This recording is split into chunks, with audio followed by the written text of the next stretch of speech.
Mesdames et messieurs, bonjour. Le Sénégal compte actuellement 67 cas de coronavirus, 5 sont guéris et 62 cas sont toujours sous traitement. Donc, l'heure est grave et pour freiner la propagation fulgurante du Covid-19 qui prend de plus en plus ses aises ici au Sénégal, l'État a enfin décidé de prendre des mesures drastiques, nous disent nos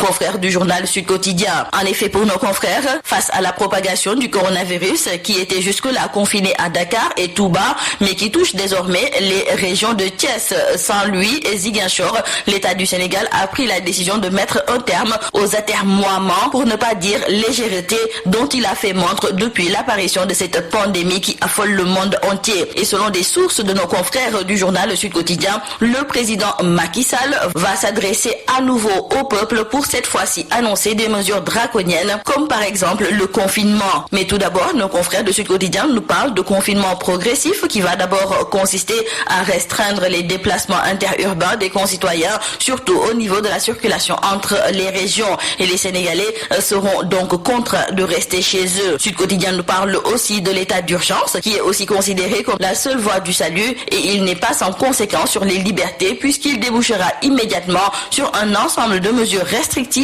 qui vont s'appliquer sur l'ensemble du territoire national. Et parmi celles-ci, on peut citer la limitation des libertés individuelles, notamment la restriction de la circulation, impossible de quitter une ville pour aller à une autre sauf autorisation exceptionnelle et dûment signée par l'autorité compétente. Il y a aussi l'interdiction de sortir à partir d'une certaine heure. Donc, quoi qu'on puisse dire, signalons avec nos confrères du journal l'évidence que l'on s'achemine vers un confinement général pour lutter plus efficacement contre le coronavirus.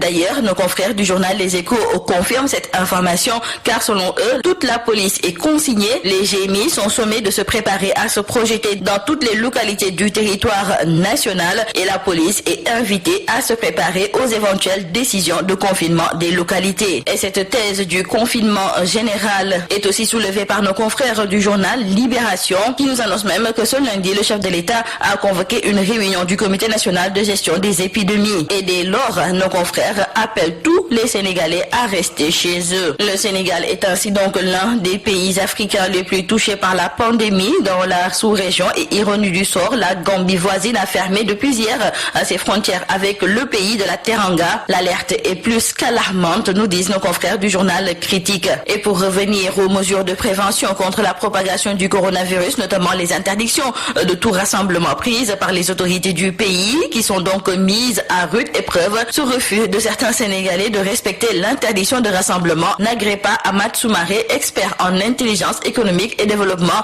et en technologie de l'information et de la communication, qui était l'invité de l'émission Objection de la radio Sud FM. Il s'est offusqué de l'indiscipline notoire constatée dans le pays suite aux mesures de prévention édictées par les autorités, et pour lui, quelqu'un qui ne respecte pas les mesures de prévention, c'est un crime, et il reste convaincu que c'est cette indiscipline et ce manque de prise au sérieux de la maladie qui ont valu à l'Italie et à la France ce niveau de contamination, faisant de l'Italie l'épicentre de la pandémie. Par conséquent, l'expert Ahmad Soumaré pense qu'il faut des mesures coercitives très fortes, à savoir une condamnation de 10 ans pour toutes ces personnes qui refusent d'avoir un esprit de civisme et de patriotisme. Le ministre de la Santé, Abdoulaye Diouf Sarr, par rapport aux mesures étatiques contre le Covid-19, déclare dans le quotidien Le Soleil qu'aucune tolérance ne doit être permise. Il ajoutera, selon nos confrères du journal Vox Populi, qu'il ne faut ménager aucun dispositif de protection des populations. Cependant, nos confrères du journal Direct News ont soulevé cette posture paradoxale de Mohamed Boun Abdallah Dionne, car ce dernier s'est rendu à Touba pour prier à la grande mosquée. Pour nos confrères de Direct News, Boun Abdallah Dionne arrête 2 imams ici à Dakar et va prier à Touba. La presse du jour en appelle maintenant aux Sénégalais à rester chez eux, et ces messages sont visibles à leur une. Dakar Times demande aux Sénégalais de rester chez eux car le coronavirus tue, et c'est le même message repris par nos confrères du quotidien LAS. Et nous terminons avec cette triste nouvelle du rappel à Dieu de Mamadou Ndiaye Doss. Toute la presse d'aujourd'hui en parle, et dans le journal Tribune, nos confrères nous indiquent que c'est un homme bon et de bien, un homme qui ne connaît que le bien pour avoir toujours vécu bon et dans le bien qui s'en est allé.